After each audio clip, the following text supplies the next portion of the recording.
ગીર પંથકમાં eco sensitive ઝોનનો વિરોધ યથાવત છે. ઇકો ઝોનના જાહેરનામાને 2 મહિનાથી વધુ સમય વીત્યા બાદ પણ વિરોધ ચાલુ છે. ગીર સોમનાથ અને આસપાસના વિસ્તારોમાં અત્યાર સુધીમાં 45,000થી વધુ વાંધા અરજીઓ અને સૂચનો ઓનલાઈન રજૂ કરવામાં આવ્યા છે. તો 25,000 જેટલા લોકોએ સ્વયંભૂ વાંધા અરજીઓ પણ રજૂ કરી છે.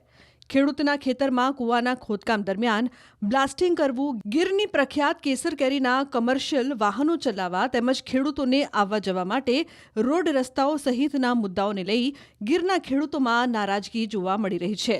ખેડૂતોએ ટ્રેક્ટર અને બાઇક સાથે વિશાળ રેલીનું પણ આયોજન કર્યું છે. ખેડૂત આગેવાનોનું કહેવું છે કે 22 જેટલા મુખ્ય મુદ્દાઓ એવા છે જે ખેડૂતોને સીધા જ અસર કરી રહ્યા છે.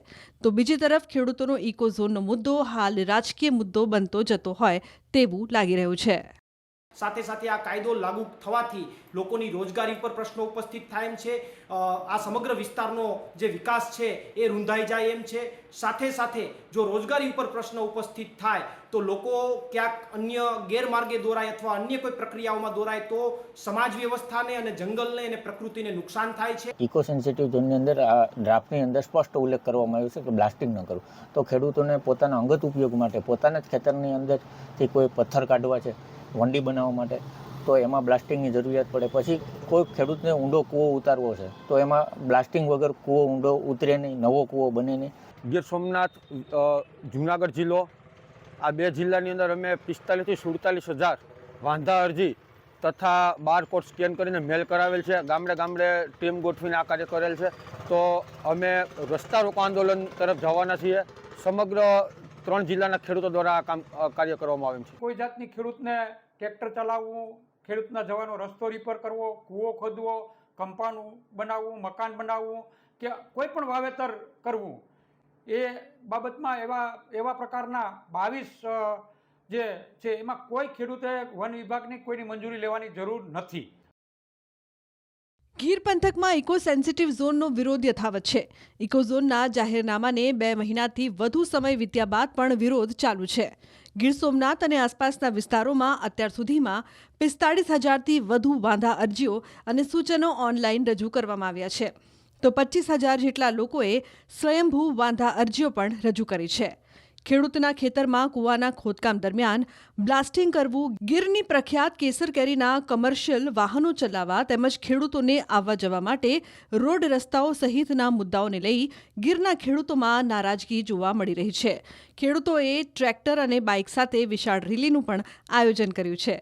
ખેડૂત આગેવાનોનું કહેવું છે કે 22 જેટલા મુખ્ય મુદ્દાઓ એવા છે જે ખેડૂતોને સીધા જ અસર કરી રહ્યા છે.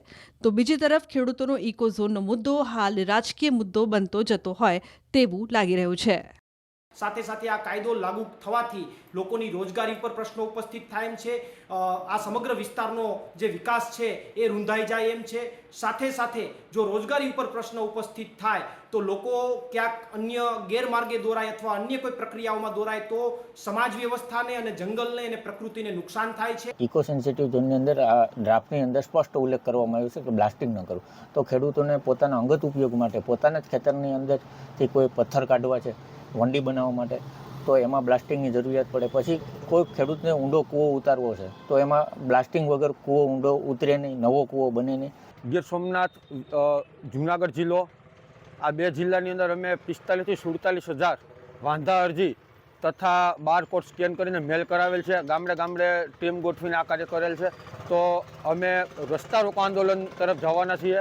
સમગ્ર 3 જિલ્લાના ખેડૂતો દ્વારા આ કાર્ય કરવામાં આવે છે. કોઈ જાતની ખેડૂતને ટ્રેક્ટર ચલાવવું, ખેડૂતના જવાનો રસ્તો રિપેર કરવો, કૂવો ખોદવો, કમ્પાઉન્ડ બનાવવું, મકાન બનાવવું કે કોઈ પણ વાવેતર કરવું, એ બાબતમાં એવા પ્રકારના 22 જે છે એમાં કોઈ ખેડૂતે વન વિભાગની કોઈની મંજૂરી લેવાની જરૂર નથી.